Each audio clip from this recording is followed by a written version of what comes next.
What's going on, boys? It's Ty1281 here from Madden Grid, bringing you Madden Grid's 32 Teams in 32 Days, Episode 12, featuring the Miami Dolphins. Now, the Dolphins are a pretty good team.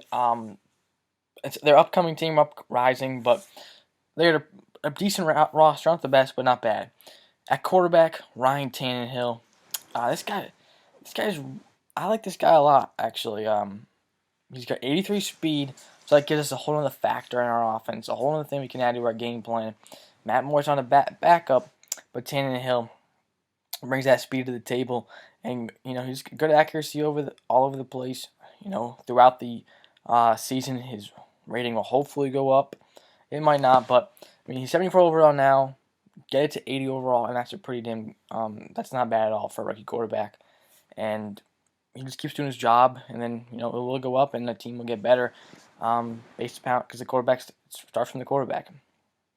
Reggie Bush now, this guy's, 95 speed, 98 agility, 97 acceleration. That pretty much says it right there. This guy's just a playmaker. He's just an animal. When he gets the ball, he is at any given moment he can take it to the house. Any given moment, we want to get him the ball as much as possible. Continue give him the ball. He can run outside runs, but he can also run inside, draws, everything. If he gets tired, Miller's a great guy to put in there if you want speed still. Thomas is a great running back. The speed's not as high, but he's still a great running back for sure. A little bit bigger body too. But Bush is just an animal. I mean, you want to get him the ball as much as possible. I'm telling you, he's just so good. Javorsky Lane now, not the best fullback. They don't really have that good of a fullback. We can't put Daniel Thomas there if we want to run like a two-back system. Hit him with some fullback dives right up the gut for a nice easy game. Brian Hartline, sorry, 6'2", 88 speed, not a bad receiver at all. Can get up, make some plays on the field, and just move the sticks. He's definitely a great possession receiver. He can hold on the ball and get great catching traffic. Devon Best, he's not bad, 85 speed. He's 5'10", but he's not the best all those ratings, but he can get open. He definitely gets open for sure. Good route running and just knows how to catch the ball. Now Anthony Armstrong is a great slot receiver, and we can put Lego Duvernay in different positions to utilize him because he's not a slot receiver really. 6'2", 84 speed, so we can put him as starting or number 2 for best if we want a little more height. Just sub him in different packages.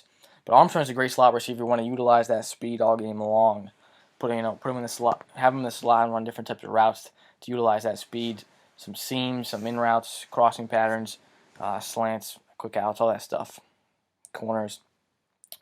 And that Clay now, he's a great tight end. His overall is not that good, but he's got a lot better speed than Fasano. Fasano's a great tight end too, though. We can run a two tight end system pretty much with these two guys, and he's a great blocker. But if we want more of a passing style tight end, Charles Clay is the guy to go with, in my opinion, just because the speed really kills. Jake Long, 95 overall, really doesn't get much better at this than this. At left tackle, was one of the best in the game. Has been for now a couple of years, and he's really just a beast. He's just gonna blow open those holes and protect the quarterback all game long. Richie Incognito, 76 overall, not that bad. A left guard really at all. Gets the job done, and that's really all that matters. Mike Pouncey at the center. Marquise Pouncey's brother. He's pretty good, 83 overall. Definitely good. He's going to be second year starting, so definitely not bad at all for Mike Pouncey. Now, John Jerry, that's not that good of an overall at all. I should have I don't know why I didn't put him in there already. Nate Garner is a little bit better. I don't know why I didn't put him in there, but still not the best. Right guard's a weakest position at 70 overall. So, and then Jonathan Martin, 72 overall, really not that good here either. So, I mean, it's not the best offensive line, but luckily Jake Long will kind of balance it out. He's really good, so that'll help out a little bit. It's not a terrible offensive line though, not whatsoever. Koa Misa now. He's a great pass rusher, 82 speed off the edge. So we're going to be bringing him a lot off the edge and dropping him back in zones as well because he's a linebacker, so he can play zone coverage definitely, and he can cover running backs even if we wanted him to. Cameron Wake now, this guy's just a monster. 94 overall, 84 speed, insane acceleration. I mean, are you serious? This guy's going to be just straight up rushing the passer all game long. We're going to be bringing him off the edge continuously for big time plays. He can drop back in zones as well. He can even drop back and cover the tight end or the running back. That's how athletic this guy is. He's just an animal. Randy Starks, good D tackle in the middle, 89 overall. And then Paul Soleil, or however you say it, he's a great D tackle as well. So we get two big hogs in the middle. Big boys, both 89 overall. Both, not, I mean, the strength's insane, the size is insane. So they're going to be clogging those run holes, and they're going to be just filling those gaps. I mean, they're going to clog those holes so all linebackers can fill the gaps, and it's just going to be shut down run D all game long. I mean, those D tackles are just huge. Jason Truznick, 73 overall, 75 speed. Not a bad outside linebacker. Drop back in zones, rush the passer a little bit, help out with the run game, but not a playmaker, not a huge playmaker, but he can get the job done. Now, Carlos Dansby, he's great. He's 92 overall. Now, he has a low speed, 79 speed. It's not terrible, but he won't be able to, play as much man coverage as we would want him to. But he can. That's okay, though. We'll have him in a lot of hook zone spies. He's going to use that. He's going to play over the middle great. He's going to lock down tight ends over the middle and running backs when he's in zone coverage. And he's also going to lock down in the run game and fill those gaps and make a bunch of tackles. So that's really nice.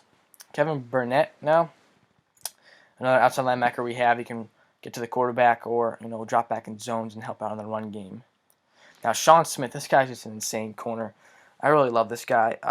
He's 6'3", 89 speed. I've liked him for the last couple of years. I've used him as a user safety.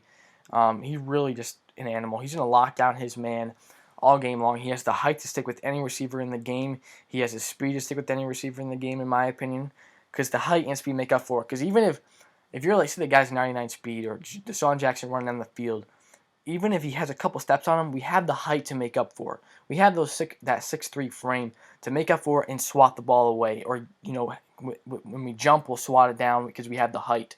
That's huge. I mean, he's just an insane lockdown corner. One of the best, in my opinion, in the game, in my opinion. Marshall's a great corner as well, 93 speed, as you saw, going to lock down a number 2 receiver. And Nolan Carroll with 93 speed, not terrible overall, but a pretty decent corner that's going to cover that slot. Now, Jimmy Wilson, I like to have him as a number 4 corner, 88 speed. He'll be good in zone coverage and not bad in man at all either. Chris Clemens now, this guy, I like to use this guy. He's 6'1", he's 92 speed. So he's a great user safety.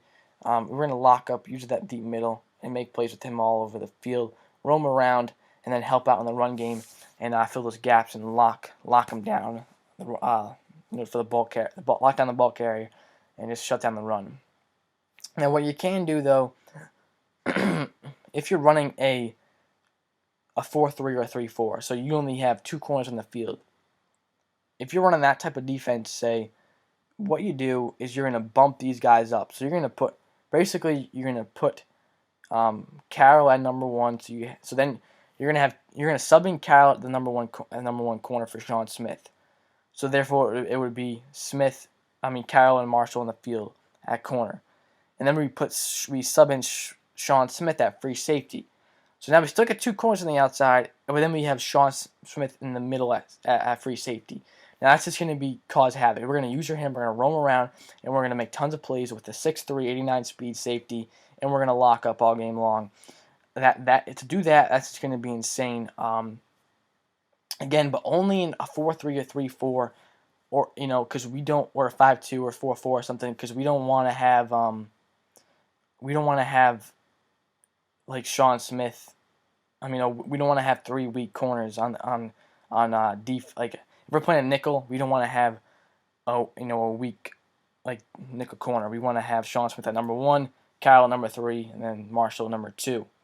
But by just having 2 corners, if there's only 2 corners on the field, you might as well put Carroll on the field at number 1 for Sean Smith, and just put Smith at free safety, and you just roam around and make insane user plays. That's just going to be one of the best user players in the game right there.